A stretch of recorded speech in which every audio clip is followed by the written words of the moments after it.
اسلام آباد سے bureau chief ملک ندیم کی رپورٹ کے مطابق وزیر دفاع خواجہ آصف نے بدھ کے روز قومی معیشت کی انتہائی مایوس کن تصویر کھینچتے ہوئے افسوس کا اظہار کیا ہے کہ جس ملک میں ٹیکس چوری 3500 ارب روپے سے زیادہ ہو وہاں بجٹ کیسے تیار کیا جا سکتا ہے۔ قومی اسمبلی میں بجٹ پر بحث میں حصہ لیتے ہوئے وفاقی وزیر نے کہا ہے کہ ملک کی 80% آبادی 2 وقت کا کھانا بھی نہیں کھا سکتی، لیکن امیر لوگوں کے فائدے کے لیے قوانین میں ترمیم کی گئی۔ لوٹ مار کا بازار گرم ہے لیکن کوئی پوچھنے والا نہیں۔ ہم میں اتنی ہمت نہیں کہ زیادہ فنڈز اکٹھا کر کے قومی دولت میں اضافہ کریں۔ ہر کوئی قرض میں ڈوبا ہوا ہے، یہاں تک کہ ہمارا وجود صرف خراب معیشت کی وجہ سے داؤ پر لگا ہوا ہے۔ بیورو چیف ملک ندیم کی رپورٹ کے مطابق پاکستان بیلجیم 2 طرفہ سیاسی مشاورت کا دوسرا دور۔ پاکستان اور بیلجیم کے درمیان 2 طرفہ سیاسی مشاورت BPC کا دوسرا اجلاس 15 جون 2023 کو اسلام آباد میں منعقد ہوا۔ پاکستانی وفد کی قیادت سفیر محمد سلیم ایڈیشنل سیکریٹری خارجہ یورپ نے کی، جبکہ بیلجیم کے وفد کی قیادت سفیر جیروین کورمین ڈائریکٹر جنرل 2 طرفہ امور وزارت خارجہ بیلجیم نے کی۔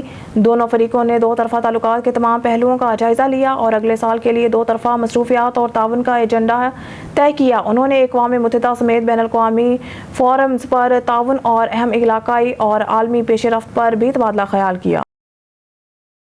بیورو چیف ملک ندیم کی رپورٹ کے مطابق وزیر خارجہ بلاول بھٹو زرداری سے پاکستان میں بوسنیا ہرزیگوینیا کے سفیر ثاقب فورق کی الوداعی ملاقات میں پاکستان اور بوسنیا ہرزیگوینیا کے درمیان 2 طرفہ تعلقات پر تبادلہ خیال۔ پاکستان اور بوسنیا ہرزیگوینیا کے درمیان تاریخ اور دوستانہ تعلقات میں وزیر خارجہ نے پاکستان میں قیام کے دوران دونوں ممالک کے درمیان تعلقات میں اضافے کے لیے ثاقب فورق کی خدمات کو۔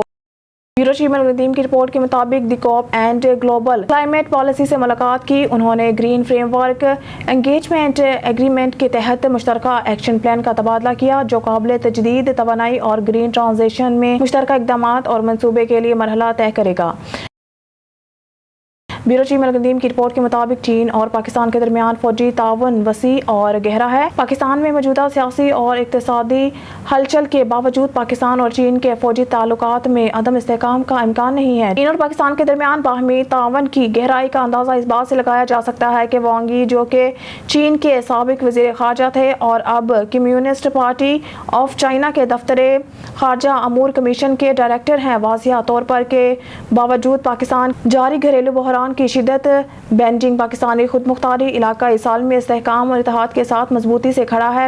پیپلز لبریشن آرمی PLA کے سینئر قیادت کے ساتھ ساتھ سینٹرل ملٹری کمیشن موجودہ بحران کو 2 طرفہ تعلقات پر اثر انداز ہونے کے طور پر نہیں دیکھتے۔ مئی 2023 میں پاکستانی بحریہ کے سربراہ امجد خان نیازی کے دورہ کے دوران چین کے وزیر دفاع لی شنگفو نے زور دے کر کہا ہے کہ فوجی تعاون 2 طرفہ تعلقات کی بنیادی حیثیت رکھتا ہے۔